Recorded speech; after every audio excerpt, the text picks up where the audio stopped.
Bonjour et bienvenue aux Journées de l'économie. Je suis Jean-Pierre Vacher, directeur du média Lyon Décideur, et je suis ravi d'animer cette table ronde Décarboner l'industrie qui a été préparée, pensée et organisée sous la houlette de Nadine Levrato, directrice de recherche au CNRS, présidente du Comité national de la recherche scientifique, section économie et gestion et co-responsable de la chaire Pépite. Je remercie Nadine Levrato à distance. Alors, contrairement aux autres révolutions industrielles, la transition écologique est et sera impulsée par les politiques publiques. L'industrie joue un rôle fondamental, tant du fait de ses propres émissions que de sa contribution à la décarbonation des autres secteurs, transport, habitation. Rôle majeur aussi par la production de biens, les véhicules électriques, les pompes à chaleur et l'électricité décarbonée. Les instruments de politique publique pour orienter l'économie et accompagner les acteurs sont multiples. Politique budgétaire, bien sûr, politique de recherche, normes, politique commerciale, politique extérieure. Et cela pose bien sûr la question de leur cohérence entre eux et dans le temps. Au cours de ce débat, nous allons nous interroger sur les différents moyens d'action publique et les enjeux de la planification écologique pour les acteurs industriels. Nous rappellerons dans quel contexte s'inscrit la décarbonation de l'industrie. Cela passe tout d'abord par un rappel du poids du secteur industriel dans les émissions françaises, mais aussi par un rappel des enjeux de compétitivité et de transition écologique. Les objectifs de notre table ronde consistent à croiser les approches politiques, économiques, financières et prospectives, bien sûr, pour identifier le levier d'action. Alors, sans plus attendre, je vous présente nos 4 intervenants. À mes côtés, donc, Madeleine Perron, bonjour, responsable programme Transition écologique et sociale et politique industrielle à l'Institut Veblen. À vos côtés, Charles Delbrouck, banquier conseil Green à la Caisse d'épargne Rhône-Alpes. Et puis, de ce côté-ci, Jean-Philippe Bonnet, directeur adjoint du pôle stratégie, prospective et évaluation de RTE. Bonjour, merci d'être avec nous. Et puis, Benjamin Brice, docteur en sciences politiques et essayiste, chercheur au centre Thucydide. Bonjour, bonjour à tous. Et puis alors, je vous présente les excuses de Philippe Quirion, économiste, un directeur de recherche au CNRS, qui devait être avec nous, mais qui était retenu en dernière minute et n'a pu nous rejoindre. Et puis bien sûr, nous regrettons l'absence d'un industriel à cette table ronde. Ce n'est pas faute d'avoir essayé, mais le fait est que Pascal Lemairer n'est pas arrivé à convaincre un industriel de participer à ce débat. C'est dommage. D'autant plus que nous sommes dans une région, faut-il le rappeler, Auvergne-Rhône-Alpes, qui est la première région industrielle de France. Alors, dans un premier temps, je vous propose de dresser un état des lieux des défis de la décarbonation industrielle, avec quelques constats et enjeux. Peut-être pour commencer avec vous, Madeleine Perron, on va, si vous le voulez bien, rappeler les quelques données clés sur les émissions industrielles, les scénarios de neutralité carbone, et puis tout ce qui est technologie, bien sûr, disponible. On pense à l'hydrogène, l'électrification et le captage du carbone. Un mot donc pour commencer sur ces données clés. Oui, merci beaucoup déjà, merci beaucoup pour l'invitation. Je suis ravie de participer au GECO. J'ai été en tant qu'étudiante en éco, j'ai été en tant qu'experte, et là d'être de l'autre côté, c'est vraiment très intéressant. Merci de cette fidélité. Pour revenir peut-être juste sur le titre du coup de notre table ronde, qui est décarboner l'industrie. Peut-être la première question, c'est pourquoi on s'interroge, pourquoi on décarbone l'industrie, pourquoi c'est un objectif de politique publique aujourd'hui. Sans refaire tout le film, mais ça s'inscrit quand même dans un cadre international d'objectifs fixés de réduction des émissions de gaz à effet de serre pour atténuer au maximum les dérèglements climatiques. C'est des objectifs qui ont été posés une première fois pendant le protocole de Kyoto en 1997, qui ont été réaffirmés lors des accords de Paris, dans lesquels les pays, notamment les pays industrialisés, les plus développés, les plus riches, en fait, se sont engagés à réduire leurs émissions de gaz à effet de serre. Dans le cadre de l'Union européenne et des pays membres, ça veut dire atteindre la neutralité carbone en 2050. Et avec des étapes intermédiaires de réduction des gaz à effet de serre. On prend comme point de référence l'année 1990, mais c'est du coup du 55% d'ici 2030, 60-70% en 2040 et pas d'émissions nettes en 2050. Donc c'est des objectifs qui sont extrêmement ambitieux. puisqu'aujourd'hui, on est sur des des niveaux d'émissions qui sont encore très très élevés, qui sont très très élevés dans nos pays, qui sont de plus en plus élevés dans les autres pays aussi qui se développent et s'industrialisent. Donc il y a une part non négligeable de l'industrie et de l'industrie française dans ces émissions. Au niveau de la France, l'industrie c'est 20% des émissions. C'est le troisième secteur après l'énergie et les transports, mais vous voyez bien que tout ça est lié. Donc c'est encore une très grande part des émissions de gaz à effet de serre. C'est des émissions qui sont très concentrées, à la fois en termes de secteurs et de produits. C'est principalement les secteurs de la chimie, de la construction, de l'agroalimentaire et tout ce qui est métallurgie qui concentrent la plupart des émissions, 75% des émissions dans ces secteurs. C'est très concentré en termes de sites. C'est 50 sites industriels qui émettent 55% des émissions de l'industrie. Donc ces sites-là sont évidemment ciblés en priorité par les politiques publiques, mais c'est 50 sur 250 000 sites industriels. Et ces sites-là sont très concentrés géographiquement. Ils sont à Dunkerque, ils sont à Fos-sur-Mer, ils sont un petit peu dans l'Est et ils sont à Rouen. Vous en avez quelques-uns autour de vous aussi, je vous le cache pas. Et donc, qu'est-ce qu'on observe depuis un petit peu la mise en place de politiques de décarbonation et depuis que la décarbonation de l'industrie est un objectif? Il y a quand même une baisse tendancielle forte des émissions dans le secteur industriel. C'était 140 millions de tonnes d'équivalent CO2, donc ça mélange plein de gaz, mais on les met tous en équivalent CO2. C'était 140 millions en 90, c'est 95 millions en 2010. C'est 60 millions en 2024. Donc on a cette baisse-là. Est-ce que c'est une bonne nouvelle?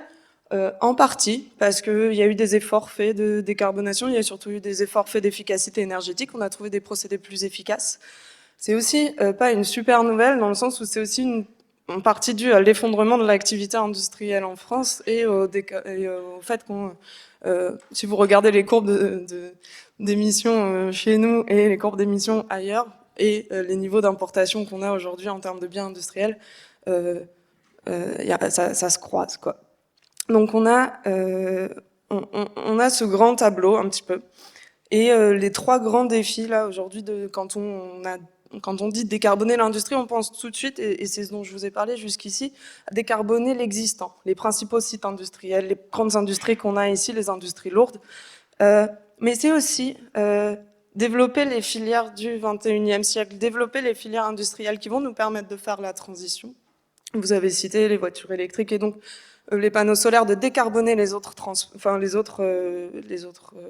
secteurs d'émissions. Et c'est aussi, et ça on y pense beaucoup moins, c'est aussi organiser les renoncements, c'est aussi organiser les filières qu'on va devoir abandonner parce que c'est des filières du XXe siècle, voire du XIXe, et que c'est plus des filières compatibles avec la transition écologique, avec la façon dont le monde avance. Ça aussi, c'est décarboner l'industrie, et c'est beaucoup moins pensé, et c'est beaucoup moins à l'ordre du jour aussi, alors que ça arrive un petit peu qu'on le veuille ou non. Peut-être un point très rapide sur comment on décarbone d'un point de vue technique. Je vais pas trop m'éloigner dans ce sujet-là, mais en gros, qu'est-ce qui pollue dans l'industrie? C'est l'énergie qu'on utilise pour produire. Donc un premier levier, c'est de décarboner cette énergie qu'on utilise pour produire. La deuxième source, c'est dans les procédés internes de l'industrie. Quand vous créez du minerai de fer, quand vous créez du clinker pour le ciment, c'est des procédés chimiques qui créent du CO2 ou des gaz très polluants. Et donc, le deuxième levier, c'est changer ces procédés-là. Le troisième, qui est aussi celui qu'on utilise le moins, c'est la sobriété. C'est d'avoir alors c'est l'efficacité, d'une part énergétique, etc. Mais la sobriété, c'est encore différent. C'est réfléchir au mode de production, utiliser moins de matériaux, utiliser moins d'énergie, utiliser peut-être produire moins de choses. Et donc ça, c'est aussi un levier de décarbonation.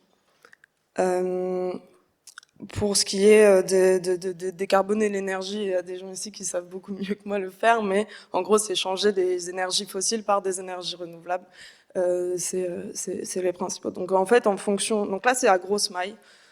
Et ensuite, la difficulté, c'est que en fait, décarboner l'industrie, c'est aller site par site, secteur par secteur, produit par produit. C'est des technologies très différentes les unes des autres. C'est des incitations aussi très différentes les unes des autres, des marchés très différents les uns des autres, et des opportunités économiques très différentes les unes des autres. Et c'est tout ce qui fait la complexité et la beauté des politiques de décarbonation. Oui. Donc très clairement, la décarbonation, on peut le dire, c'est un levier de transformation du modèle productif et aussi de justice sociale. Ça peut, mais ça s'organise. Ça peut aussi être un risque de, comment dire, c'est les discours qu'on entend beaucoup aujourd'hui, c'est décarboner, c'est un effort insupportable pour les industries dans un moment qui est pas du tout favorable à ça. Nous, c'est une façon de voir le tableau, mais quand on regarde le tableau de façon un peu plus large, en France en tout cas, la décarbonation de l'industrie et son encastrement en quelque sorte dans la transition écologique, c'est pas juste un problème, c'est pas juste un problème économique, c'est aussi effectivement un projet de société de comment mettre l'industrie au service de nos transformations écologiques et sociales. C'est comment faire de l'industrie un levier pour sortir d'un système qui globalement nous a enfermés à la fois dans une crise climatique, dans une crise environnementale générale, parce qu'on parle de décarboner l'industrie, mais en fait, c'est tous les impacts environnementaux de l'industrie, et ça veut dire l'eau, et ça veut dire la pollution, et ça veut dire aussi comment dire, la façon dont les gens travaillent dans les industries, etc. Donc, c'est tous ces plans-là qu'il faut repenser, et la décarbonation est un point d'entrée pour penser ces transformations et pour les organiser. Donc, comme je disais, autant le 1, à la limite, si c'est que de la technologie, bon, bah voilà, mais les points 2 et les points 3, c'est de l'organisation de nos systèmes productifs, et c'est de l'organisation qui passe par les gens et la nature. Donc ça, c'est très important. Et ça se voit, en fait, j'en ai pas parlé tout de suite, mais les plans de transition qui ont été faits pour décarboner l'industrie. Donc ça, on se dit, ça s'organise, on planifie, on y va. Il y a 4 scénarios réalisés par l'ADEME avec plein de partenaires, notamment RTE. Dans les 4 scénarios, en fait, ce qui change, c'est le degré de sobriété, le degré de technologie et de confiance dans la technologie pour arriver au net zéro. Et on voit que dans les 4 scénarios, même le plus technophile, en quelque sorte, il y a de la sobriété. Et la sobriété, c'est de l'organisation différente, c'est un renoncement, c'est l'organisation différente de nos modes de production et de consommation. Oui, c'est-à-dire que c'est d'avoir vous l'avez expliqué, des politiques industrielles qui soient vraiment orientées vers la durabilité et la reconversion complète des filières aussi. Oui, c'est ça. Et c'est comme on disait, vous l'avez dit en introduction, ce sera une révolution industrielle qui sera menée par les politiques publiques, parce que c'est un objectif de politique publique, les industriels tout seuls, et celles et ceux qui font de l'économie dans la salle savent ce qu'est une externalité. Les industriels n'internalisent pas leurs externalités, ou très difficilement. Donc on ne peut pas juste compter sur l'industrie et les marchés pour nous permettre de faire la transition écologique, ça c'est certain. Et c'était plutôt bien parti en quelque sorte. Donc je parlais des 50 sites industriels, ils ont fait l'objet de plans de transformation. Les émissions ont beaucoup diminué dans ces sites-là. Jusqu'à quand? Jusqu'à l'an dernier. On a 18 ou 20 sites sur les 50 dont les émissions sont reparties à la hausse, et ceux dont les émissions ont baissé, c'est plutôt par manque d'activité que par réel effort de décarbonation. Donc on a quand même mis en place des choses, on a mis en place aussi plein d'outils d'économistes, des rêves d'économistes, des quotas, des taxes, etc., mais qui s'avèrent finalement injustes, inefficaces, insuffisantes. On pourra en discuter plus largement. En gros, la décarbonation de l'industrie, ça doit être une véritable politique industrielle pour faire les 3 objectifs, pour répondre aux 3 défis que j'ai énoncés, donc décarboner l'existant, faire émerger les nouvelles filières. Elles n'émergent pas toutes seules, ou elles émergent toutes seules, mais pas chez nous. Et c'est un problème pour d'autres objectifs qu'on s'est fixés, du type être un petit peu autonome stratégiquement, certains disent souverain, et d'organiser la société autour de cette nouvelle économie, de penser une industrie à partir des besoins, etc. Ça, c'est vraiment pas quelque chose qu'on a su faire ces dernières années. Donc ça demande effectivement des nouveaux outils, des nouvelles pensées et des nouvelles orientations. C'est pas un super moment, je vous cache pas. Pourquoi? Parce qu'on a beaucoup d'incertitudes qui sont liées, des incertitudes politiques, qui sont liées à divers renoncements sur la transition écologique du fait des pressions, notamment américaines, de l'administration Trump. On a des pays qui étaient lancés dans cette course-là et qui renoncent, les États-Unis en premier lieu. On a des surcapacités de production mondiale qui font s'effondrer des secteurs entiers chez nous. On a des incitations et finalement des marchés extrêmement faibles, des débouchés extrêmement faibles pour les produits décarbonés aussi aujourd'hui. Et donc cette instabilité-là, et je pense que vous en parlerez mieux que moi, elle crée beaucoup d'incertitudes, et l'incertitude, c'est très très mauvais pour les investissements. Or, la décarbonation, c'est de l'investissement. On entendait pour RTE, c'est plusieurs 6-7 milliards à l'échelle de la France. En tout, c'est entre 60 et 100 milliards d'investissements par an pour y arriver. Donc voilà, il y a des difficultés, il y a des défis, mais c'est aussi des opportunités pour réorienter l'économie et pour finalement rendre nos industries et nos usines et nos secteurs plus robustes face à ces pressions internationales qui vont ne faire que croître dans les prochaines années. Très bien. Merci beaucoup, Madeleine Perron. Je me tourne à présent vers vous, Benjamin Brice. On va essayer d'avoir avec vous une lecture politique. Comment construire une gouvernance légitime de la transition? Merci beaucoup. Merci pour l'invitation et merci Madeleine d'avoir donné un tableau global qui va me permettre, je fais un tout petit pas de côté parce que, disons, la manière dont j'aborde les choses, c'est sur la nécessaire connexion entre réindustrialisation et changement de notre modèle de société. Et comme Madeleine a bien présenté les choses sur décarboner l'industrie, je m'en veux un petit peu moins de faire ce petit pas de côté. Il me semble qu'aujourd'hui en France, on est à peu près d'accord pour dire que la réindustrialisation patine. Qu'on regarde le déficit commercial, les installations d'usines, le taux d'emploi dans l'industrie manufacturière, etc., tous les indicateurs montrent qu'il n'y a pas de réindustrialisation dans les dernières années. Et il me semble que le point aveugle de cela, de cet échec, c'est qu'en fait, la réindustrialisation telle qu'on devrait la penser aujourd'hui, implique en réalité une transformation profonde de notre modèle de société. Et sans cette transformation profonde, nous sommes voués à connaître les échecs que nous connaissons actuellement sur la réindustrialisation. Et donc c'est, disons, la thèse que j'aimerais bien vous présenter en quelques minutes. La réindustrialisation est donc quelque chose aujourd'hui de nécessaire et il me semble que dans tout le spectre politique, il y a un consensus pour dire que l'on veut de la réindustrialisation. Du point de vue écologique, on en a parlé, mais on peut aussi préciser par exemple que sur l'empreinte carbone d'une personne en France, la moitié est aujourd'hui importée. Si on parle des conséquences écologiques en termes de pollution diverses, en termes de déforestation, presque l'intégralité est aujourd'hui importée. D'un point de vue géopolitique, il y a tous les enjeux de dépendance. D'un point de vue technologique, il y a la perte de savoir, la nécessité de retrouver des savoir-faire, un tissu industriel, des sous-traitants, etc. Et il y a également des enjeux d'emploi, de recettes fiscales et autres. Le problème, c'est qu'aujourd'hui, majoritairement, nous pensons la réindustrialisation en termes de compétitivité, où nous restons dans cette optique de compétitivité. C'est un peu business as usual. Avec, disons, les politiques qui ont été menées en France et au niveau européen dans les dernières décennies. Le problème, c'est que nous sommes relativement en échec, comme on le voit aujourd'hui, le fait que la réindustrialisation ne prend pas.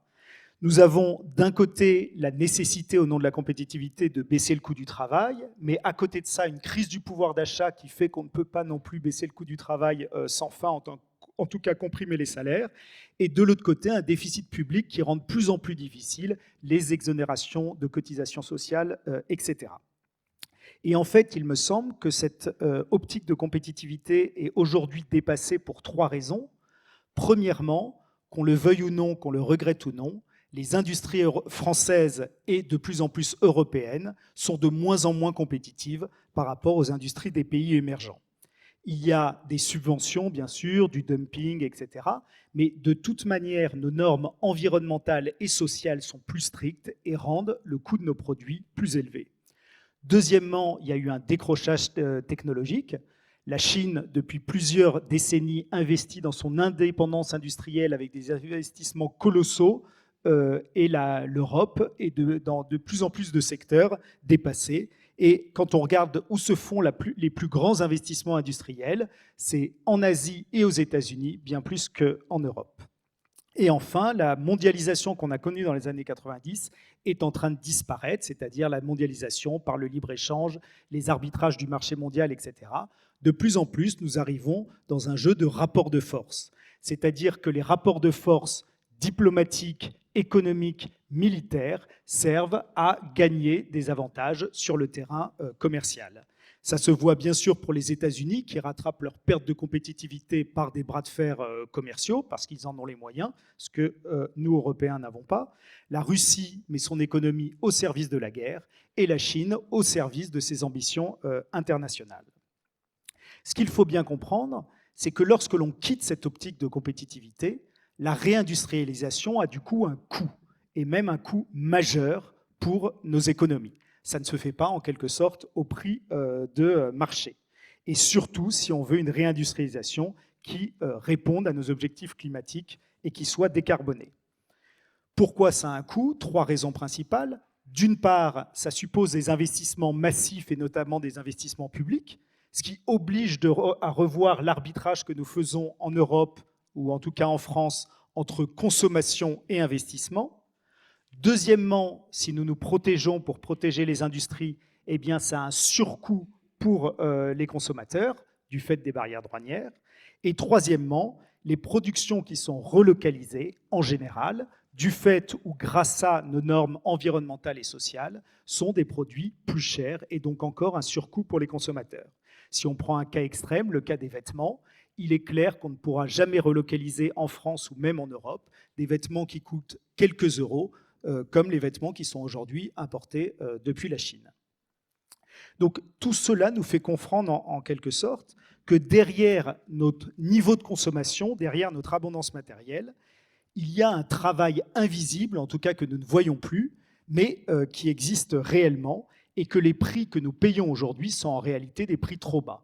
Trop bas, pourquoi? Parce qu'il y a une surconsommation de combustibles fossiles avec tous les effets que l'on connaît sur le réchauffement climatique, et trop bas parce que si l'on prend l'ensemble des économies du Nord, eh bien, il y a l'équivalent de près de 400 millions de temps plein, de personnes à temps plein qui travaillent pour fournir tout ce dont nous avons besoin pour notre consommation. C'est-à-dire que c'est ce volume en quelque sorte invisible et sous-payé qu'il va falloir en partie réintégrer et ce qu'il va y avoir un coût général. Pourquoi est-ce que c'est si difficile? Parce que notre modèle de société n'est pas du tout fondé là-dessus. Notre modèle de société, qui date des 30 Glorieuses, est fondé sur une promesse. Quelle était la promesse des 30 Glorieuses? Un doublement du pouvoir d'achat à chaque génération. Chaque génération a eu de nouveaux produits, de nouvelles possibilités de consommer, etc. Le problème, c'est que ce modèle de consommation ou de surconsommation arrive complètement en bout de course et aujourd'hui, je crois, dépassé. D'une part, la croissance est durablement faible et quand on regarde les perspectives en termes de protectionnisme, en termes écologiques ou en termes démographiques, les perspectives de croissance sont très sombres à l'avenir. Les délocalisations qui nous ont permis d'obtenir énormément de produits à prix bas atteignent leurs limites parce qu'aujourd'hui, nous voulons plutôt réindustrialiser et relocaliser. Et enfin, le déficit public qui, dans le cas de la France, a permis de stimuler le pouvoir d'achat malgré toutes ces contraintes, eh bien, aujourd'hui atteint des niveaux qui sont de plus en plus difficiles à soutenir du fait du risque d'une remontée des taux. La conclusion de tout ça, c'est que notre modèle de société fondé sur une croissance continue de notre abondance matérielle et de notre pouvoir d'achat ne peut plus remplir ses promesses. Et même si toute l'offre politique actuelle, de l'extrême droite jusqu'à la gauche radicale, nous promet une augmentation du pouvoir d'achat, je crains que ces promesses ne puissent être tenues. Devant nous, il y a donc un effort collectif. Mais cet effort collectif peut permettre d'ouvrir sur un nouveau modèle qui a aussi ses avantages. Un effort collectif de sobriété matérielle, c'est clair, mais de l'autre côté, la possibilité d'investir et de redresser enfin, ce que nous n'arrivons pas à faire depuis plusieurs décennies, l'économie du pays, c'est-à-dire préparer la prospérité future grâce à une réindustrialisation en phase avec nos objectifs climatiques, la possibilité d'investir dans les services publics, etc. Et tout ça, ça suppose de soulever 3 questions. Si le pouvoir d'achat ne peut pas augmenter, il y a la question du coût de la vie et, comme on a parlé juste avant, la question des besoins. Il est clair que la stimulation de nos besoins de nos consommations a quelque chose de déraisonnable. Quand on pense que dans les 30 dernières années, le coût d'un véhicule neuf a augmenté plus vite que le SMIC, parce que les véhicules sont de plus en plus sophistiqués, surdimensionnés et ont de plus en plus d'électronique à l'intérieur, mais qu'en échange, ces véhicules ne sont plus produits localement et ont des émissions de carbone qui sont déraisonnables par rapport à nos objectifs, il y a sans doute quelque chose à rechanger dans l'équation pour produire des véhicules de manière locale, abordables pour les ménages et en même temps beaucoup plus sobres. Il y a la question du travail à revoir parce que réindustrialiser suppose des formations, de réfléchir sur le désamour aujourd'hui vis-à-vis du travail, des conditions de travail, etc. Et bien sûr, le sujet central, mais dans tout corps politique, la question de la justice et de la répartition des efforts. L'effort est sans doute collectif, mais la grande question est de savoir comment le répartir au sein de toute la société, sachant que la crise du pouvoir d'achat depuis 10 ou 15 ans est une crise réelle.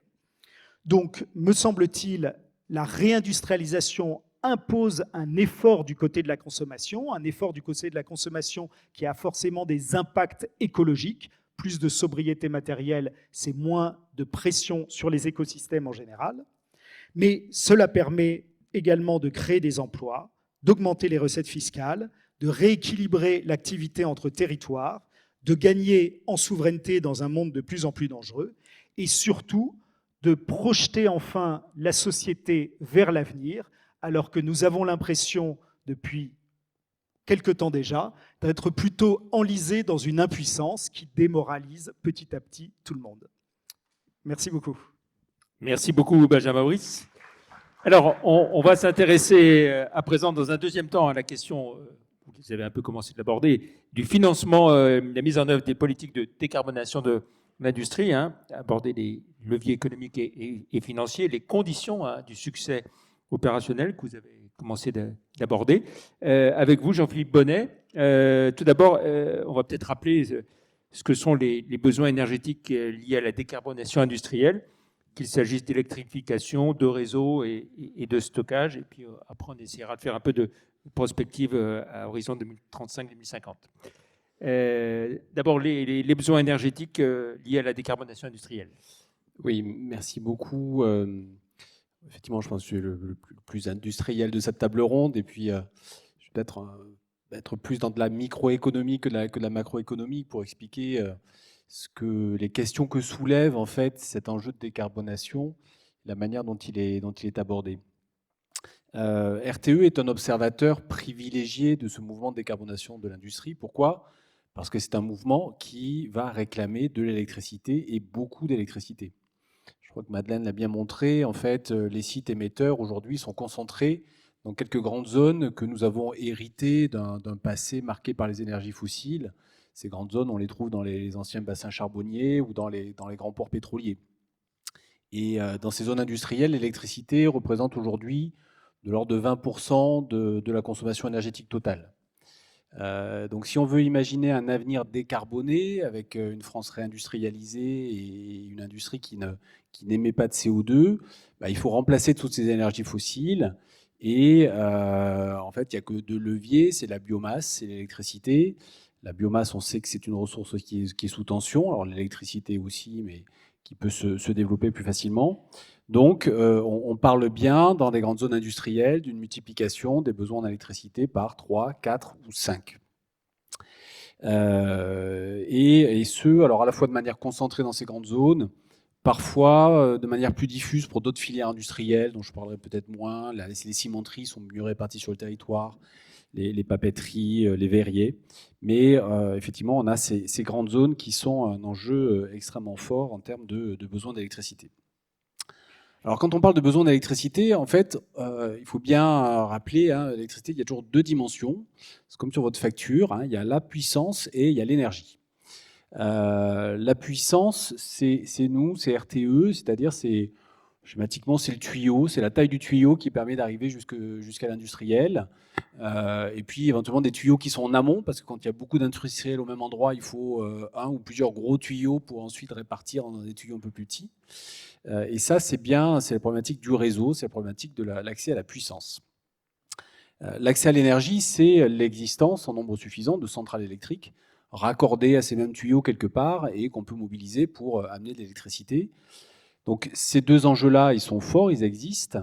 RTE est opérationnellement en charge du premier, s'intéresse aussi au second, pour en dire un mot sur les études prospectives que nous réalisons.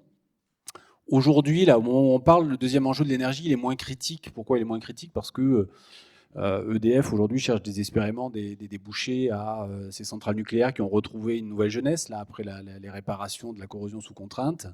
La France a exporté 90 TWh, c'est presque 20% de sa production l'année dernière, avant 2024. Voilà, donc il y a de l'électricité. Et la question, c'est avons-nous les besoins industriels ou les besoins pour utiliser cette électricité qui est décarbonée à 95%? C'est-à-dire les enjeux, ils sont là. Alors quand on parle du réseau, aujourd'hui, le réseau apparaît souvent comme le point critique, comme un élément de frein de la décarbonation. Alors, je pense que c'est un constat qui est largement exagéré, mais c'est aussi une réalité. Et je vais essayer d'expliquer quelles sont les questions qui sont soulevées par cette décarbonation vis-à-vis du réseau. Notre fonctionnement actuel en termes de développement de ce réseau électrique et d'allocation des capacités, il a été pensé par des gens extrêmement brillants,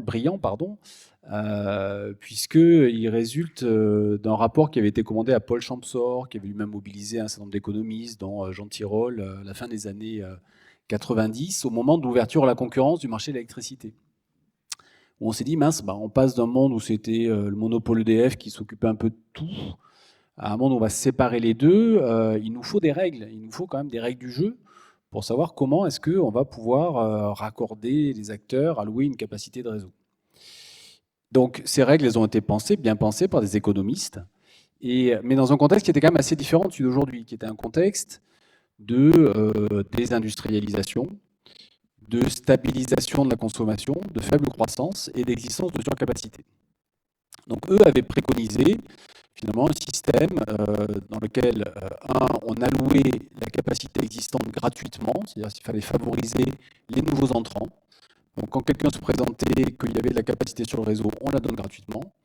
Et puis, deuxième élément, premier arrivé, premier servi. Voilà, on remplit les choses. Et puis, si à un moment, il y a un acteur qui fait saturer le réseau localement, on va lui faire financer le besoin supplémentaire. Et puis, si ça dépasse ses propres besoins, ça crée de la surcapacité qu'on pourra aller gratuitement au suivant.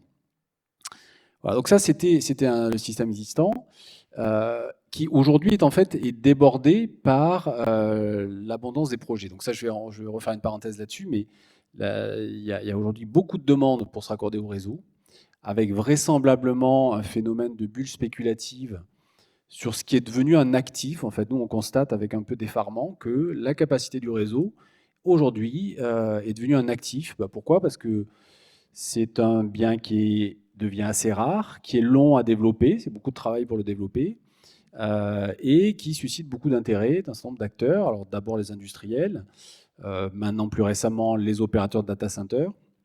Donc on a une ruée sur cet actif, et ce n'est pas spécifique à la France, c'est dans le monde entier. Et effectivement, comment gérer une période de croissance, comment allouer cet actif?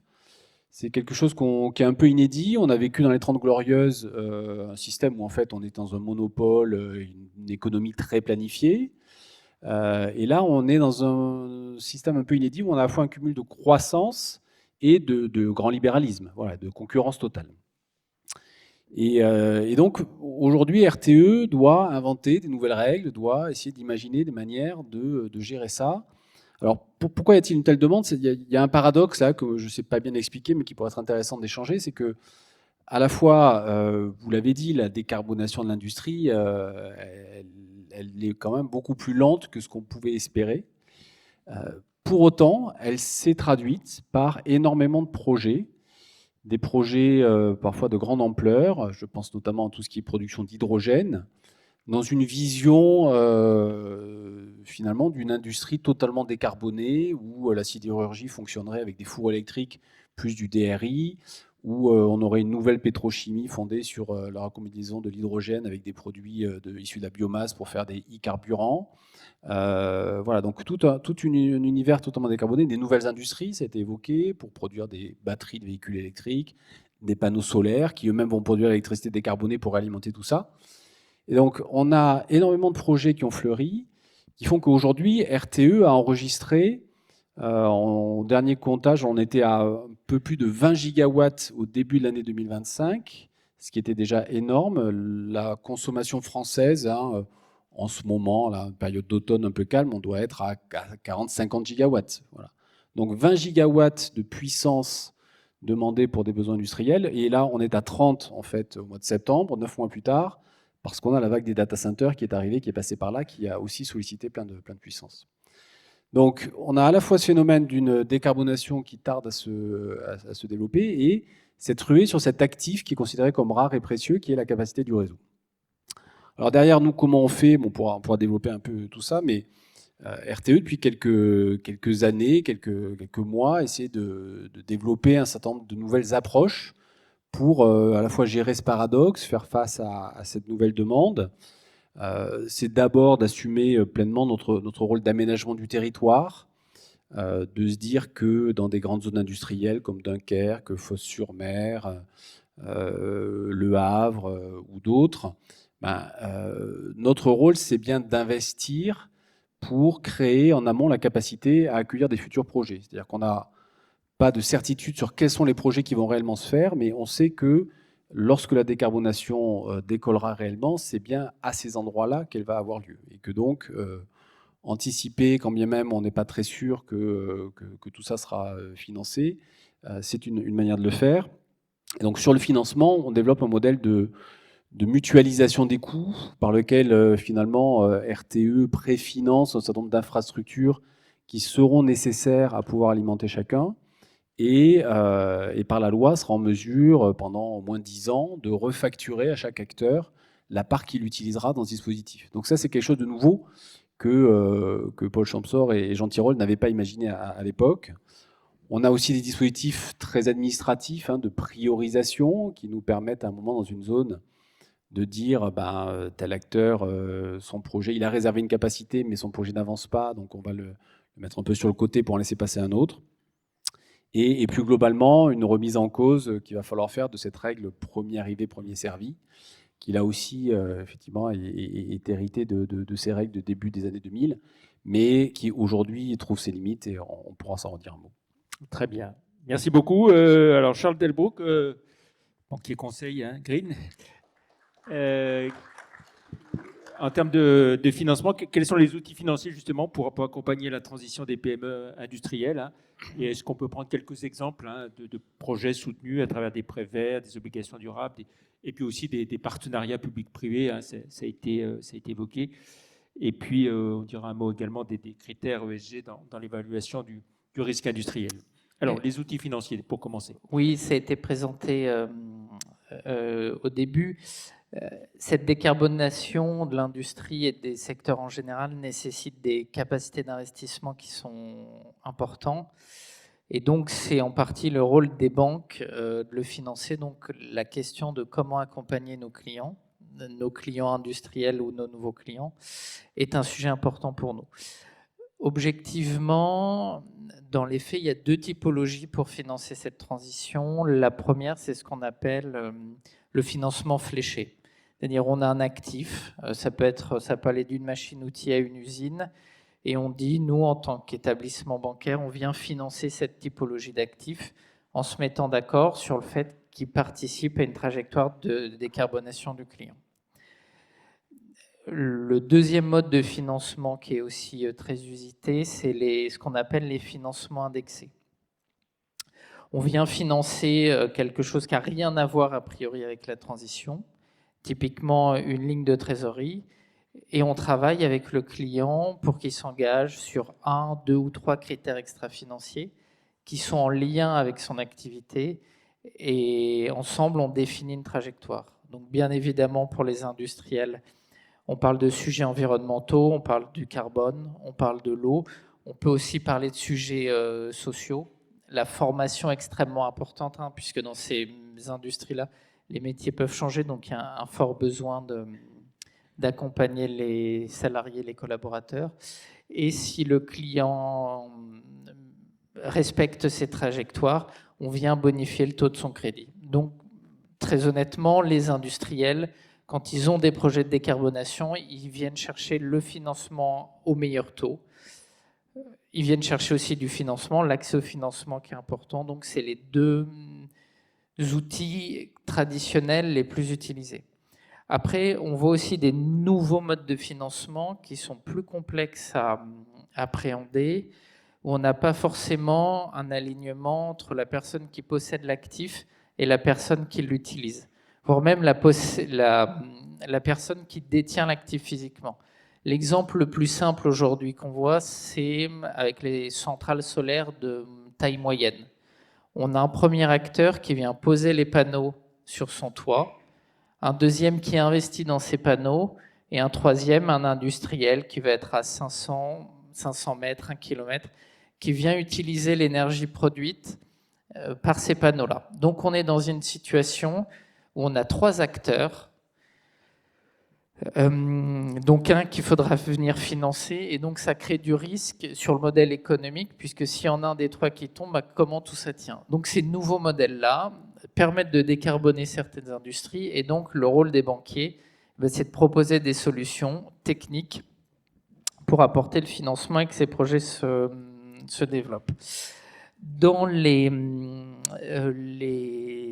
sujets qu'on finance, assez classiquement, on voit beaucoup de sujets relatifs à l'énergie. Donc, se rendre de plus en plus autonome en énergie, avoir des moyens de production qui sont plus efficaces. Donc, ça peut être soit des remplacements de lignes de production, soit des nouvelles lignes de production. On a aussi tout le financement de l'innovation et des nouveaux acteurs. Sur certaines niches, on voit des acteurs qui se développent sur l'hydrogène. Il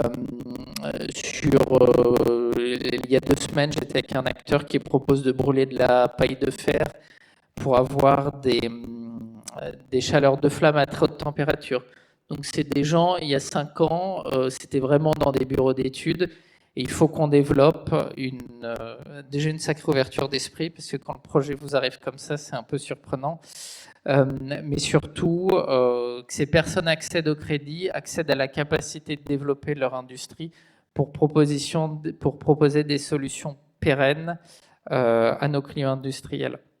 Et puis, des cas qui sont plus surprenants, on a eu le cas cet été. Décarboner l'industrie, c'est parfois financer du stock. On a un client qui a énormément travaillé sur son scope 1 et sur son scope 2 dans son bilan carbone.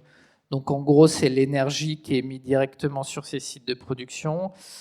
Et il s'est rendu compte que le pas suivant était de transformer littéralement sa chaîne logistique. Donc ça veut dire moins d'avions pour plus de bateaux et plus de routiers. Et quand il creuse, quand il travaille, il voit qu'il va avoir des délais d'acheminement de ses produits qui sont plus longs, donc de l'augmentation de ses stocks. Et vu qu'il n'a pas forcément ni envie ni la possibilité de mettre de la trésorerie pour financer ce stock, c'est notre rôle, c'est le rôle des banquiers de l'accompagner.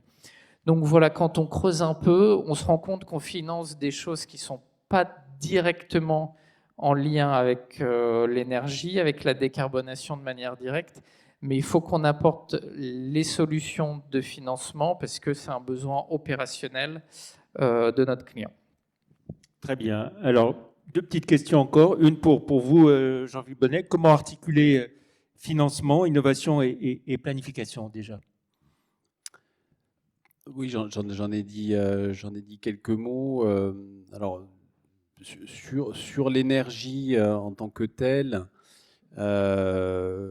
effectivement, là, il y a une vraie question. RTE, titre de ses missions, assure un rôle de prospective en matière énergétique. Notre mission, c'est de nous projeter à un horizon de 15-20 ans d'examiner finalement les centrales existantes, celles qui sont en projet, les politiques énergétiques en cours, et d'analyser d'un autre côté les évolutions de la consommation, les nouveaux besoins en électricité, leur nature.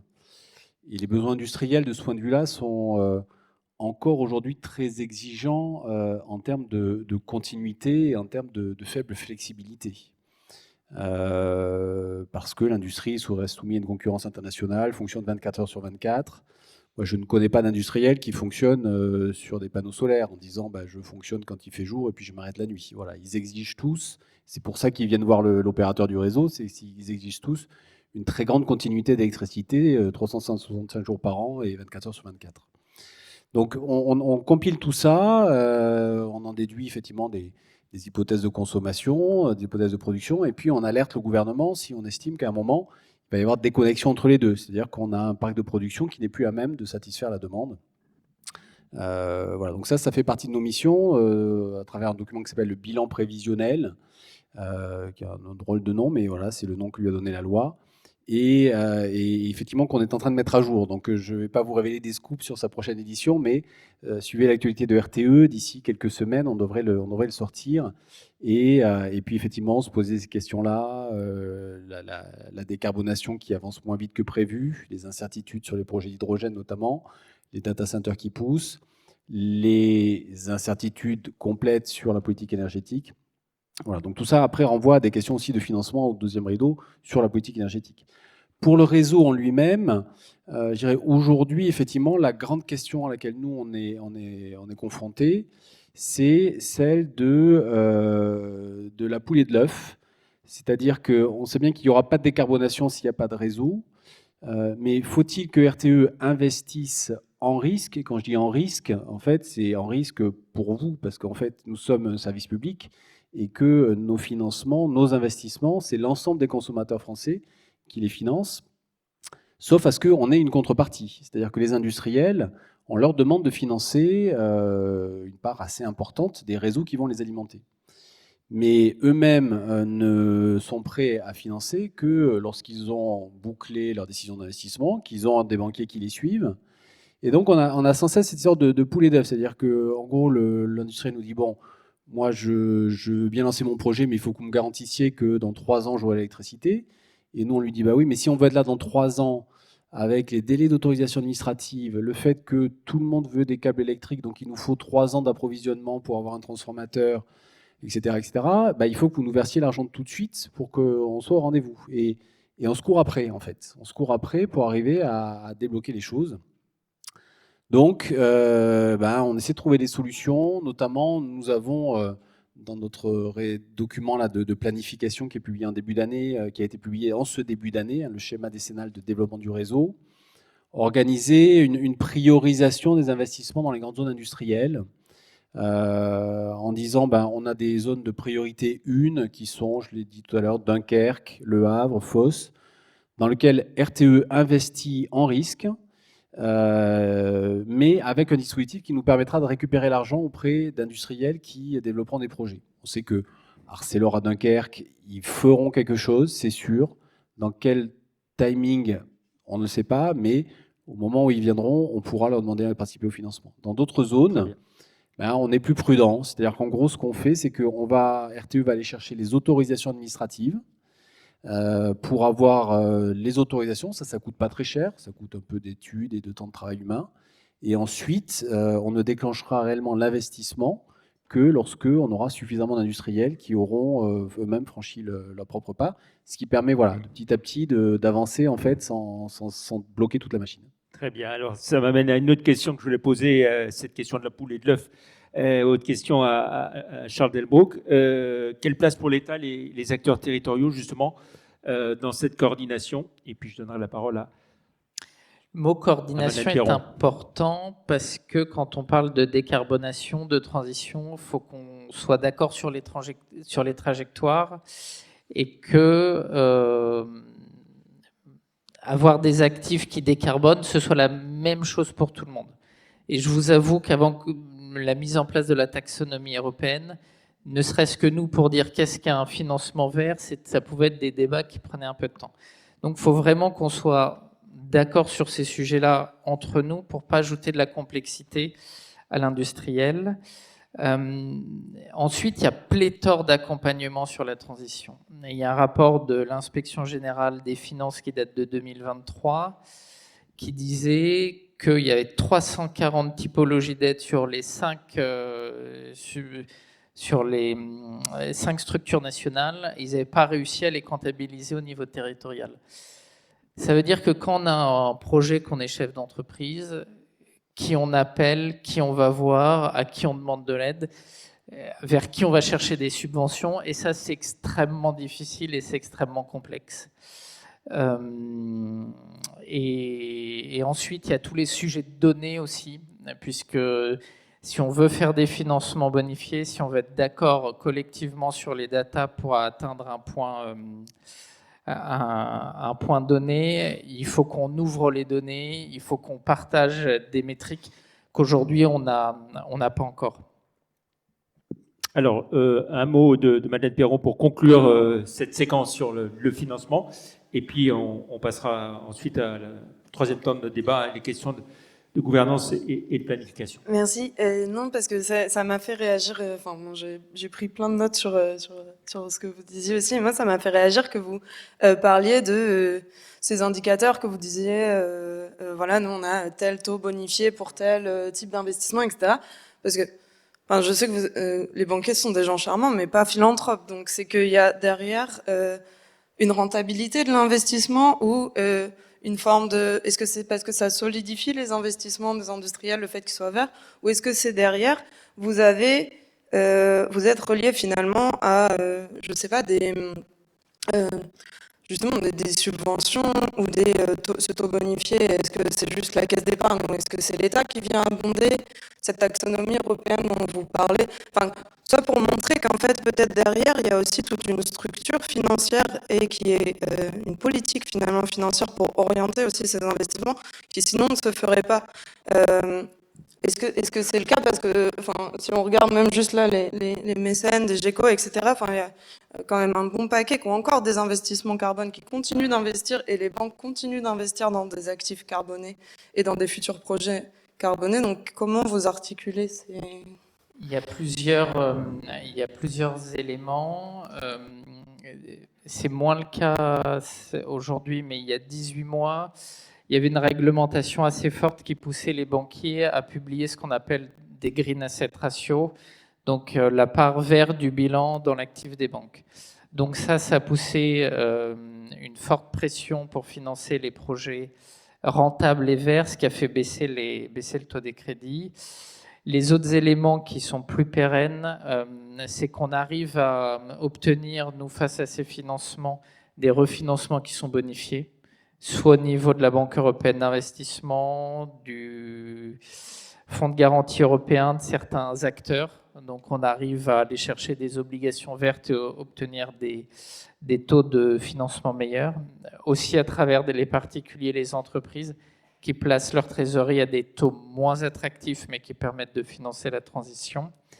Et le deuxième ou le troisième sujet, c'est que on pense que c'est des sujets de durabilité, en fait.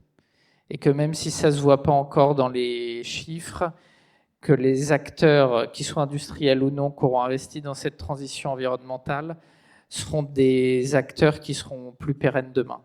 Et donc, nous, comme on gère principalement un couple rendement-risque, on sait qu'à un moment, alors est-ce que c'est à 3, 4, 5 ou 10 ans, ça on verra, mais ça vient dérisquer nos actifs, nos clients, et donc économiquement, on s'y retrouvera.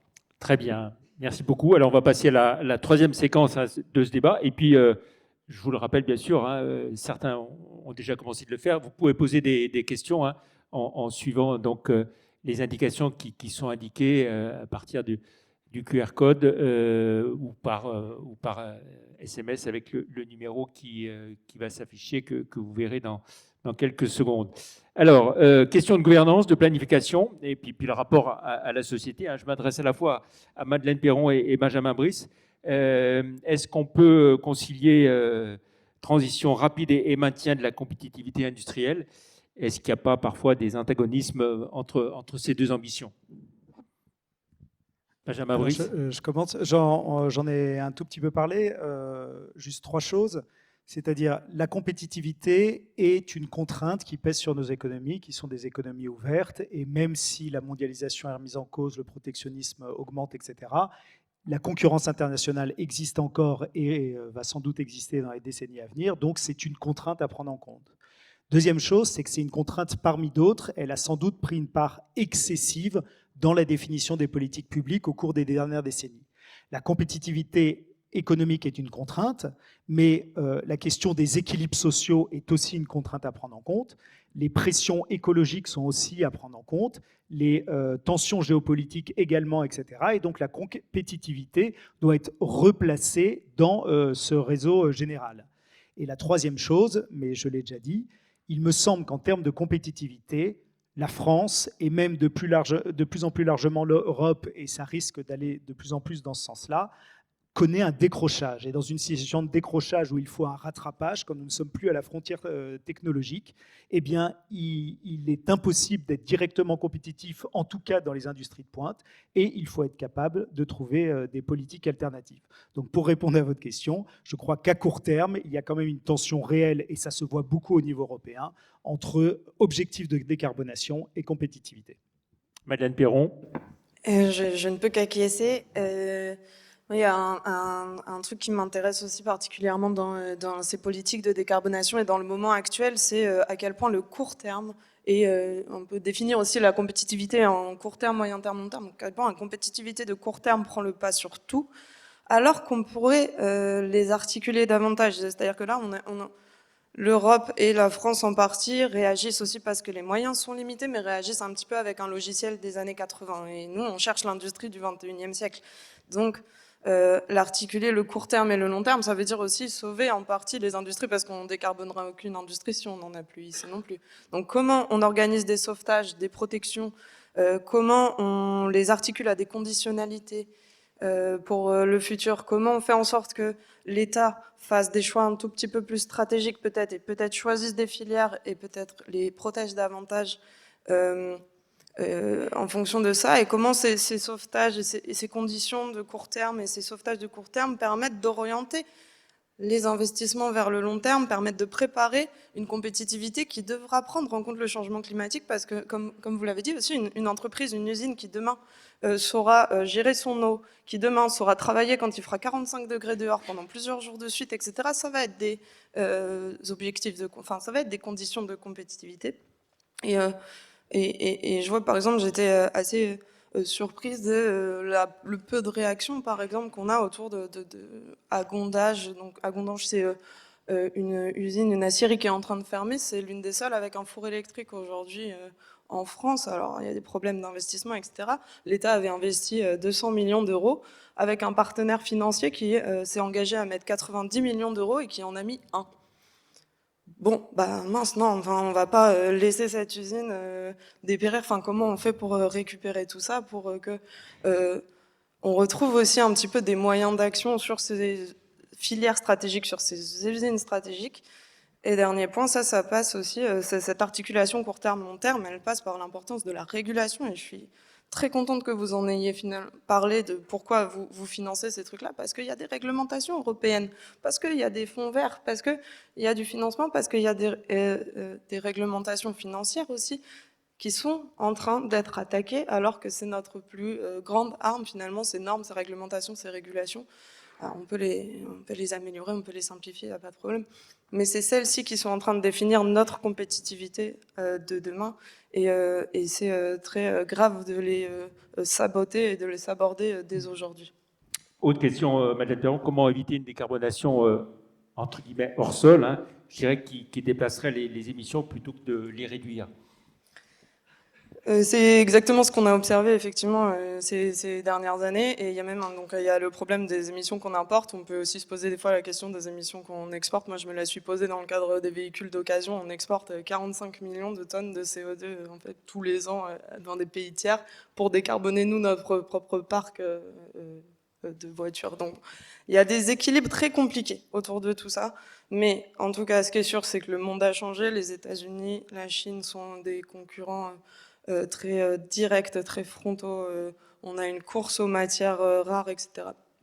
Donc, il va falloir un tout petit peu effectivement changer de logiciel, et c'est comment on organise effectivement une production ici qui soit la plus propre possible, même si forcément il y aura un petit peu du sale, mais comment on gère tout ça, comment on prend en compte les aspects sociaux de ces transitions, comment on limite les impacts, et comment vis-à-vis des pays tiers avec lesquels on va continuer de commercer, parce qu'on n'est pas question non plus de s'isoler complètement, on crée des nouveaux accords, on crée aussi des nouvelles choses qui sont mutuellement bénéfiques, et de revenir, enfin de rechercher des nouvelles formes de bénéfices mutuels, ce qui n'est pas du tout le cas aujourd'hui. On assiste plutôt à une ruée, à un accaparement, et des accords de commerce même au niveau européen qui vont encore et toujours dans le mauvais sens. Oui, parce que j'allais vous en parler, on va fêter les accords les 10 ans des accords de Paris. Il y en a qui respectent et d'autres qui ne respectent pas. Oui, mais justement, il faut, les règles du jeu ont changé, donc il faut que l'Union européenne aussi soit un petit peu plus sûre de ses propres règles, de ses propres normes, de ne pas les laisser dicter. Et la Chine est très en avance aussi sur les normes environnementales et de gouvernance, mais c'est les siennes, et on n'est pas favorisé par celles-ci. Donc c'est aussi effectivement quelle place l'Europe se fait dans le jeu mondial. Elle commence quand même à réagir. On a des instruments maintenant de politique de défense commerciale qui commencent à être activés. Là, on a mis des droits de douane sur l'acier justement pour protéger un petit peu, etc. Mais on n'est pas encore dans un moment très cohérent. Donc il reste beaucoup à faire. Charles Delbrouck, quelle articulation entre une stratégie nationale bas carbone affichée, revendiquée, et puis des réalités territoriales, pas forcément simples, que ce soit en termes d'emploi, d'infrastructure et d'acceptabilité sociale, je dirais. La réalité, c'est son principe, elle est très concrète, et décarboner, réimplanter des industries, c'est deux choses aujourd'hui qui sont compliquées à trouver. C'est du foncier. Donc accepter de mettre du foncier à disposition pour les industriels et avoir de la main-d'œuvre. On a des savoir-faire qui se perdent et on a une concurrence pour l'obtention de cette main-d'œuvre. Et donc, si vous voulez réimplanter une usine, augmenter les capacités de production, et vous n'avez ni endroit où la mettre, ni salariés pour mettre dedans, l'histoire s'arrête assez vite. Et le deuxième point, Madeleine l'a un peu évoqué tout à l'heure, mais quand on parle d'investissement à long terme, ça veut dire qu'on veut de la visibilité à long terme. C'est des investissements que nous, on peut financer sur 10, 15, 20 ans. Et quand on voit qu'aujourd'hui, on a de la difficulté, ne serait-ce qu'à sortir un budget pour l'année prochaine, ça fait que les investissements sont repoussés. Et on n'est pas dans un climat politique qui est propice aux investissements de long terme.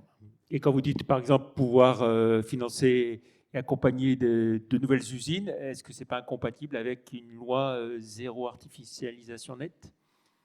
Il y a beaucoup de débats sur cette loi, le point de départ, qu'est-ce qui compte pas. En fait, les deux doivent être compatibles. On peut pas artificialiser à tout va, mais on a des contraintes aussi. Donc, c'est à quoi est utilisé le foncier disponible. Et je pense que cette question doit être posée. On dit par exemple, je crois dans la métropole, la métropole a identifié 69 ou 70 sites friches industrielles en quelque sorte, possibles pour accueillir de nouvelles usines, par exemple. Ça, c'est une très bonne initiative. Benjamin Brice, et puis Jean-Philippe Bonnet aussi, un mot sur le rôle des citoyens et des travailleurs dans la planification industrielle. Oui, deux mots. Bon, peut-être sur la planification, excuse-moi, mais j'en dis un mot quand même. C'est vrai que, je l'ai dit, on n'est plus dans le monde des années 60 où on pouvait planifier et dire à tel industriel, vous allez à tel endroit, vous allez faire ci. Ça ne marche plus, on est dans un monde libéral. Mais on ne peut pas être non plus dans un libéralisme échevelé où n'importe qui peut se mettre n'importe où pour faire une usine et demander à être accordé en électricité, quel que soit cet endroit-là. Donc nous, on croit beaucoup côté RTE à ce qu'on appelle une politique de l'offre, mais c'est un terme tellement galvaudé aujourd'hui, mais plutôt de pouvoir dire, voilà, on a des endroits qui sont aménagés et où les acteurs publics se coordonnent pour dire, là, on accepte, on pense que c'est pertinent d'accueillir de l'industrie, d'accueillir un data center, d'accueillir telle ou telle activité. Et ensuite, on rend ça public. C'est-à-dire, on dit, voilà, si vous venez à cet endroit-là, vous êtes le bienvenu et on vous facilite les choses. Après, si vous voulez aller ailleurs, vous pouvez essayer. Il y en a qui ont essayé, ils ont peut-être eu des problèmes ou ils auront des problèmes. Mais pouvoir avoir au moins une offre qui soit bien pensée et vers laquelle on oriente les acteurs, c'est ce que nous, on essaie de faire dans les grandes zones industrielles. C'est ce qu'on fait aussi avec le ministère de l'Industrie pour les très gros data centers sur l'intelligence artificielle, en ayant identifié quelques sites en France dans lesquels on réunit toutes les conditions, le foncier, les autorisations administratives, l'électricité, et on met en concurrence les acteurs, en fait, plutôt que de laisser une espèce de western se mettre en place. Donc ça, c'est un premier point. Ensuite, les citoyens, parce que oui, c'est important. Je dirais RTE, on est particulièrement concerné parce que quand on parle d'ouvrages électriques de forte puissance, ben, on continue à n'avoir comme seule solution technique que des lignes électriques aériennes qui posent évidemment un certain nombre de questions d'acceptabilité environnementale et paysagère et sociétale. Voilà, c'est une difficulté qu'on rencontre aujourd'hui à Fos-sur-Mer. Zone de Fos-sur-Mer, il faut multiplier la consommation d'électricité par 3, 4, voire 5 si on veut réussir la décarbonation, c'est-à-dire ne serait-ce que préserver l'industrie existante et amorcer sa transition vers du zéro carbone. Il n'y a pas de centrale nucléaire en région Provence-Alpes-Côte d'Azur, il faut aller chercher l'électricité en vallée du Rhône. Et donc là, ben, on a le choix entre passer dans la Camargue ou passer dans les Alpilles. Alors on a essayé de trouver un chemin qui passe un peu entre les deux, lisière de la Camargue. Mais aujourd'hui, effectivement, c'est très compliqué. Et ces infrastructures d'intérêt général qui traversent des territoires pour aller en desservir d'autres, évidemment, ne sont pas bien vécues par les acteurs qui sont dans le territoire intermédiaire, qui se disent, mais bon, voilà, moi je vois passer les lignes électriques, mais je n'ai pas les emplois industriels, j'ai forcément les emplois de production, voilà, comment j'accepte tout ça? Ça, c'est une vraie question et qui passe effectivement par une bonne compréhension, c'est très compliqué quand même, une bonne compréhension de tout ce qui se joue derrière ces enjeux de décarbonation et du fait que c'est notre activité économique et effectivement notre modèle qui s'y joue. Benjamin Brice, un mot, et puis on va commencer à prendre les questions qui commencent à arriver. Oui, juste pour rebondir sur la planification, effectivement, on va sans doute pas revenir à la planification des années 60, etc. Mais j'ai l'impression qu'on se dirige quand même, étant donné les contraintes de long terme que l'on a, vers une forme ou une autre de planification. Et quand on regarde les différentes régions du monde, c'est-à-dire Chine, Europe, États-Unis, dans les 25 dernières années, la zone qui a le plus cru et le plus mené des politiques en faveur du libre-échange et de la libre concurrence n'est pas forcément la zone la mieux disposée en termes de souveraineté, en termes de technologique, en termes d'industrie, que les deux autres qui ont eu des modèles, en tout cas pour la Chine, beaucoup plus rigides, beaucoup plus planificateurs, mais qui a montré quand même certaines performances et une certaine efficacité. Pour les travailleurs, je veux dire, c'est indispensable. On a vu qu'aujourd'hui, un demi-siècle de désindustrialisation a complètement éloigné le monde du travail de l'industrie. Et il y a tout un imaginaire à recréer. Les spécialistes de l'industrie en parlent. Si j'insiste autant sur le changement de modèle de société, c'est parce que je pense que si on ne donne pas un horizon, et même un horizon désirable, effectivement, la notion de réindustrialisation restera toujours un vain mot. Il faut voir en quoi les efforts, parce que devant nous, ce sont des efforts, mais en quoi les efforts peuvent apporter quelque chose de réellement bénéfique pour l'ensemble de la société. Et les citoyens, oui, je crois que c'est un enjeu majeur, parce que décarboner l'industrie, réindustrialiser, tout ça c'est bien, mais la question c'est pour faire quoi? On ne va pas produire en ce premier quart du XXIe siècle la même chose qu'on a produit à l'époque de l'industrie des 30 Glorieuses, etc. Que produire, comment, dans quelles conditions, à quel prix, pour quels besoins, etc. Là, il y a d'immenses débats et débats démocratiques qui devraient impliquer la société tout entière pour se projeter vers le type de société que nous voulons construire. Très bien. Alors, on va commencer tout de suite les questions. Il y en a pas mal qui sont arrivées. Peut-être une question pour vous, Charles Delbrouck. En tant que particulier, comment puis-je m'assurer que mes économies ne financent pas des industries carbonées ? Il y a eu une grosse évolution de la réglementation et des articles 8 et 9 dans l'assurance vie qui ont un peu fait le ménage dans ce qui était au financement des particuliers. Aujourd'hui, tous les établissements bancaires, au moins français, ont des offres spécifiques. Il y en a une qui a été lancée en début d'année. Donc, demandez à votre banquier préféré, en espérant que c'est la caisse d'épargne, mais même si ce n'est pas lui, il aura une réponse satisfaisante à vous donner. Autre question, changer notre modèle de société et de consommation, entièrement d'accord, mais comment sortons du modèle actuel où, par exemple, la fast fashion nous envahit? Benjamin Brice, oui. Effectivement, c'est quelque chose de difficile parce que nous sommes dans une société qui continue par la publicité, par les modes de consommation, par les amitiés, etc., à nous pousser à consommer davantage. Il y a quand même des leviers consommer pas cher, vous l'évoquiez tout à l'heure. Consommer pas cher, etc. Je veux dire, il faut se mettre en tête que les vêtements que nous consommons, en tout cas dans la fast fashion, etc., ne sont pas à leur prix réel en termes de coût environnemental, coût social, etc., et que nous n'arriverons jamais à relocaliser des vêtements à ce prix-là.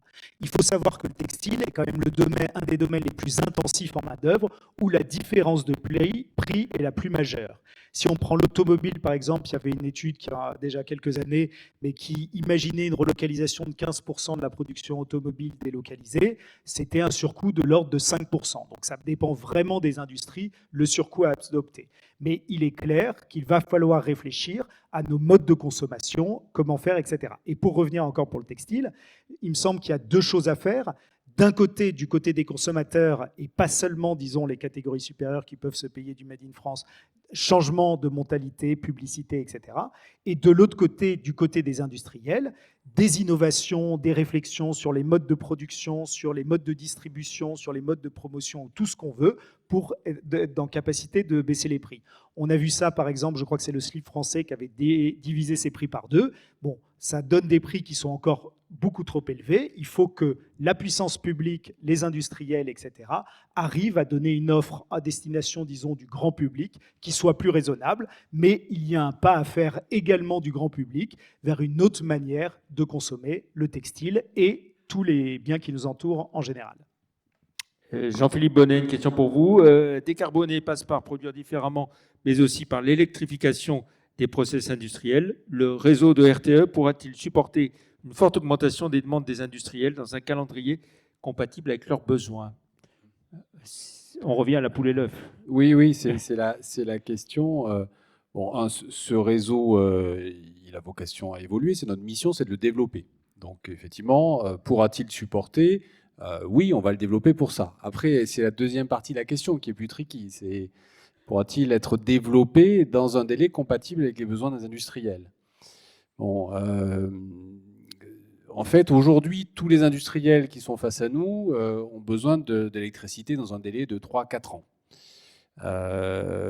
Et quand on leur dit, mais enfin, c'est étonnant, vous êtes très très nombreux, on a aujourd'hui 12 gigawatts cumulés de projets d'hydrogène. Or, effectivement, les plans du gouvernement ils sont redescendus, je crois, à 4,5 gigawatts de financement à l'horizon 2035. Donc, on leur dit, attendez, il n'y aura pas les financements pour tout le monde, il n'y aura pas les besoins, parce que la demande d'hydrogène, elle est quand même très faible et elle ne va pas se développer du jour au lendemain. Mais chacun nous répond, oui, vous avez raison, les projets des autres ne sont pas crédibles, mais le mien, il est crédible. Alors, qu'est-ce que vous faites de tout ça? Effectivement, c'est la difficulté que j'évoquais. Donc, on développe par palier, on avance, mais je pense qu'effectivement, ce qu'on veut absolument éviter, pour le dire autrement, les projets des industriels, la décarbonation va se faire. Elle se fera moins vite que ce que les industriels souhaiteraient, parce qu'il y aura des difficultés, il y aura des ralentissements. L'essentiel, c'est qu'on ne soit pas bloqué, c'est qu'on arrive à avancer par petits pas et que les choses progressent. Madeleine Perron, oui. Si je peux compléter, c'est qu'aussi l'électrification, c'est une partie, c'est un des leviers, mais il n'y a pas que ça. Et il y a aussi organiser davantage de flexibilité pour moins peser sur le réseau. Ça veut dire aussi changer un petit peu les contrats des fois avec les industriels pour qu'ils produisent dans les heures qui sont les plus avantageuses, là où il y a le plus de production. Développer le stockage de l'électricité, et aussi dès les projets industriels, les rendre aussi un petit peu plus locaux dans l'énergie qu'ils utilisent, et encore une fois, appuyer au plus qu'on peut sur les leviers de sobriété et d'efficacité énergétique, et ça, c'est d'autres types d'investissements et qui sont extrêmement importants. Et éventuellement, après, d'avoir effectivement une puissance publique, un débat public qui priorise, qui dit, bah, en fait, non, on a déjà trop d'hydrogène, en plus, c'est en train quand même de... Enfin, voilà, on se rend compte qu'on va pas en avoir peut-être besoin d'autant, donc en fait, votre projet, votre data center, ok, mais c'est pourquoi? Parce qu'en fait, là, on en développe dans tous les sens, mais est-ce que vous m'avez prouvé la valeur sociale, environnementale de votre projet, etc. Donc, il y a aussi des leviers autres que juste raccorder au réseau. Alors justement, à propos des data centers, autre question, l'arrivée de l'IA et des data centers qui consomment beaucoup d'énergie est-elle compatible avec la décarbonation de notre économie et pas uniquement de notre industrie? Non, non, enfin, en partie, mais il y a un rapport là du Shift Project qui vient précisément de poser cette question et d'y répondre. Non, il n'y a pas, ça boucle pas, il n'y a pas assez de ressources.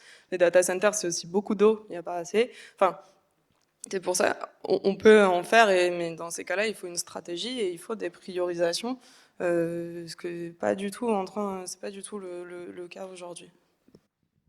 Oui. Alors, Jean-Philippe Bonnet et il y a puis plusieurs Benjamin manières de Brisson. voir les choses. Bon, déjà, sur le plan géographique, si on regarde que l'aspect réseau, il y a assez peu aujourd'hui de concurrence géographique entre l'industrie et les data centers. C'est-à-dire que nous, on a craint un moment que les data centers viennent piquer des capacités qu'on a développées pour l'industrie, mais en fait, ils ne vont pas au même endroit parce que les data centers n'aiment pas trop être dans une zone Céveso. Là. Avoir un industriel avec des trucs, des risques autour, ça ne leur plaît pas, ils veulent protéger leurs installations. Donc ça, c'est plutôt une bonne nouvelle du point de vue de l'organisation géographique.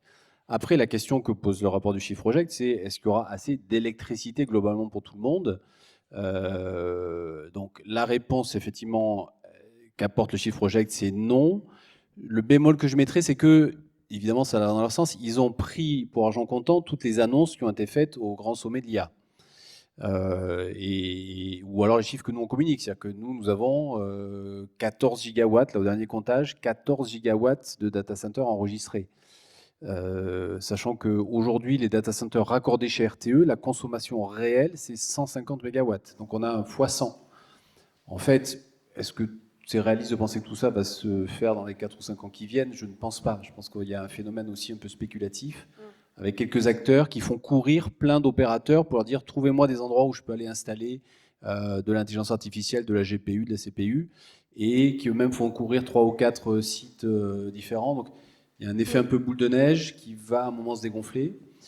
Mais voilà, la question étant effectivement quelle sera la réalité. Je suis d'accord avec vous, mais du coup la question c'est comment on fait pour savoir ce qui est de l'ordre de la bulle, ce qui n'est pas de l'ordre de la bulle. Et ce qu'on observe quand même aux États-Unis, c'est qu'on est en train de rouvrir des centrales à gaz et des centrales fossiles pour alimenter des data centers. Aujourd'hui, c'est ça qui est en train de se passer aux États-Unis, donc c'est pour ça que j'ai répondu non, et de façon un petit peu véhémente peut-être. Et effectivement, on peut apporter des nuances et il y en a qui sont utiles, pas utiles, mais là, aujourd'hui, ce qu'on observe, c'est qu'il y a un tel tirage quand même d'énergie pour nourrir ces IA qui sont complètement incompatibles avec toutes les trajectoires et au niveau mondial et au niveau français aussi. C'est vrai, mais là, ce qui se passe actuellement en France, c'est que, alors c'est un peu différent, mais c'est très spécifique à la France, je le reconnais. On a 90 TWh d'électricité décarbonée à 95%, que pour l'instant on exporte pour alimenter. Bon, bah, c'est aussi un élément de décarbonation, mais on décarbone l'industrie allemande en fait en faisant ça. On aimerait bien pouvoir fournir une partie de cette électricité à des nouvelles filières industrielles ou à de l'industrie existante décarbonée en France.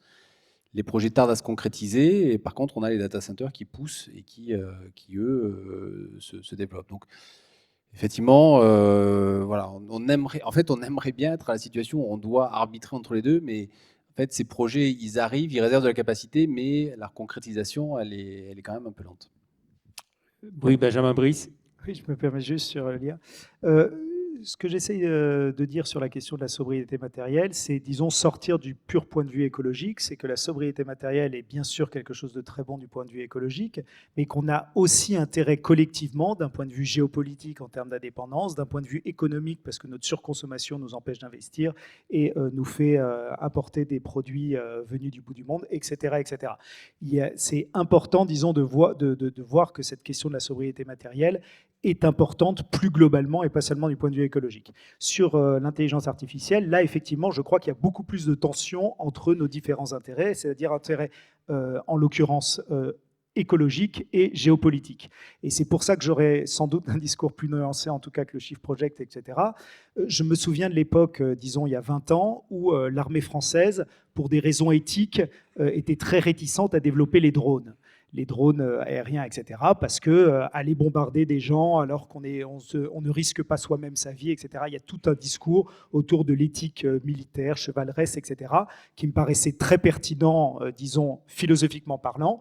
Il n'empêche qu'aujourd'hui, le retard sur les drones est un problème pour l'armée française, pour les armées européennes en général, surtout quand nous rentrons dans des conflits de haute intensité au large, à l'est de l'Europe.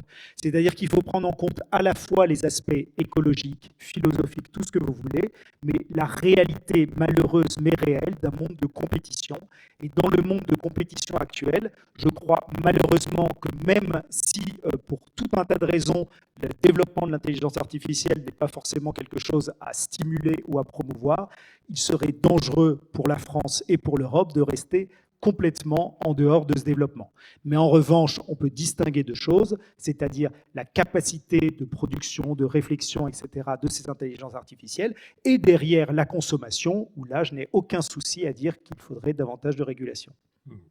Autre question, le tarif de l'électricité est un levier pour décarboner et réindustrialiser. Comment sortir du modèle européen actuel qui, d'après ma compréhension, nous pénalise? Jean-Philippe Bonnet. Oui, là, il y a des grands débats, et puis je pense qu'il y a un sous-jacent politique à la question. Aujourd'hui, il y a le prix de l'électricité, on glose beaucoup sur les marchés court terme. En fait, la constitution du prix de l'électricité, elle est beaucoup plus compliquée que ça. Et je crois que ce qu'on peut dire, c'est qu'il n'y a pas, je ne connais pas un industriel qui soit directement exposé au coût quotidien des marchés. Et je ne sais pas, peut-être que ce serait intéressant d'avoir l'avis aussi du banquier pour savoir si c'est des choses qui sont regardées, mais en général, les industriels, ils négocient des accords directement avec des fournisseurs, ils ont des systèmes de couverture à moyen, long terme, et donc ils sont relativement protégés. Voilà. Par contre, il y a toujours, en fait, ce problème de ces marchés, c'est toujours le même truc, c'est que quand les prix des marchés sont quand un industriel négocie un contrat sur une longue durée avec un fournisseur d'électricité, quand les prix du marché arrivent à baisser en dessous, l'industriel, il se dit toujours mince, je paye mon électricité trop cher, et il va être tenté de sortir ou de renégocier ou de mettre à la pression. Et par contre, quand effectivement il y a une crise et que les marchés remontent, alors là, c'est la course à mince, je veux retrouver la protection que j'avais. Donc il y a à la fois des mécanismes qui permettent à des industriels qui le souhaitent, qui sont cohérents dans la durée, de se couvrir et de négocier sur le long terme et d'avoir une vraie logique industrielle de long terme telle qu'elle existait du temps du monopole.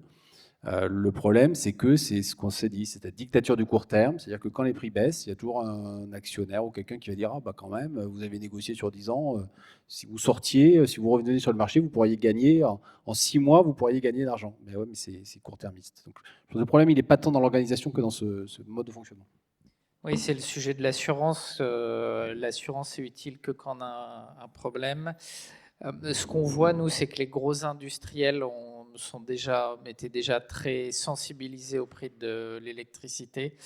Ce qui a fait plus mal, c'est pour les PME, PMI en 2022, où il y a eu la guerre en Ukraine, explosion des prix de l'énergie, et ceux qui ont dû renégocier à ce moment-là ont eu de très grosses difficultés, voire des difficultés financières. Ça a permis de nourrir néanmoins le débat sur la décarbonation, sur l'autonomie. Le signal prix est très révélateur. Pour ouvrir sur un autre sujet qui est l'eau, qui est aussi un problème qu'on a évoqué, un point d'alerte qu'on a, nous, c'est qu'on n'a pas de signal prix sur l'eau. L'eau, c'est soit il y en a et c'est pas très cher, ou soit il n'y en a pas. Et donc, c'est plus difficile d'anticiper les problématiques que certains clients pourraient avoir sur ces sujets-là.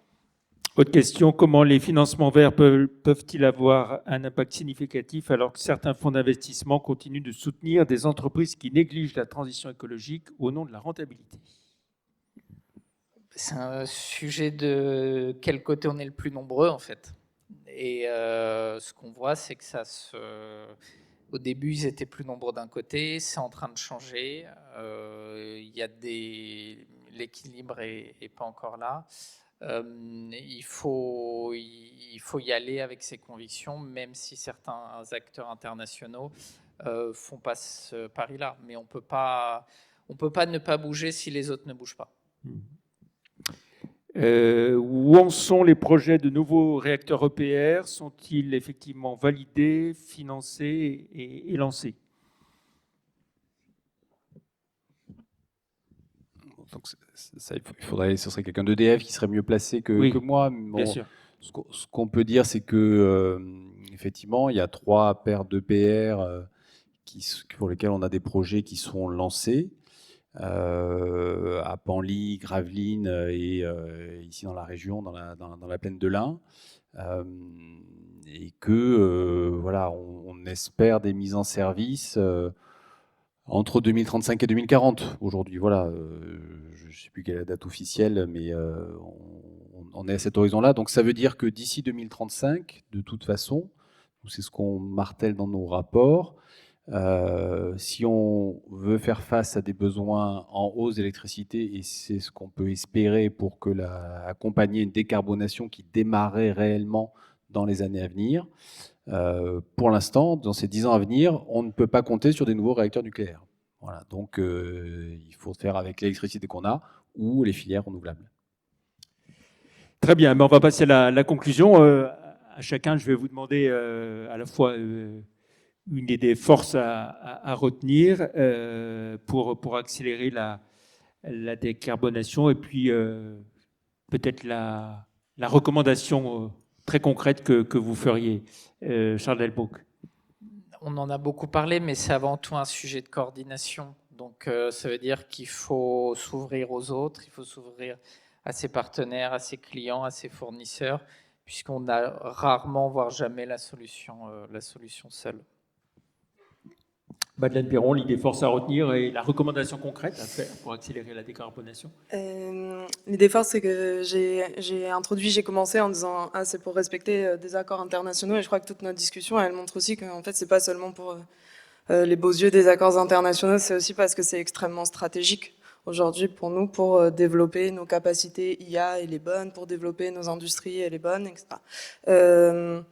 Et qu'il y a donc une intersection aujourd'hui entre les enjeux environnementaux, écologiques, les enjeux stratégiques, les enjeux économiques, et qu'il faut continuer à travailler ces intersections-là et ces synergies-là. Dans les recommandations, la première, et je l'ai déjà exprimé, c'est vraiment de tenir bon sur ce cap et de tenir bon sur ces régulations, et c'est par ces régulations et ces normes, c'est le plus grand atout de l'Europe et de la France.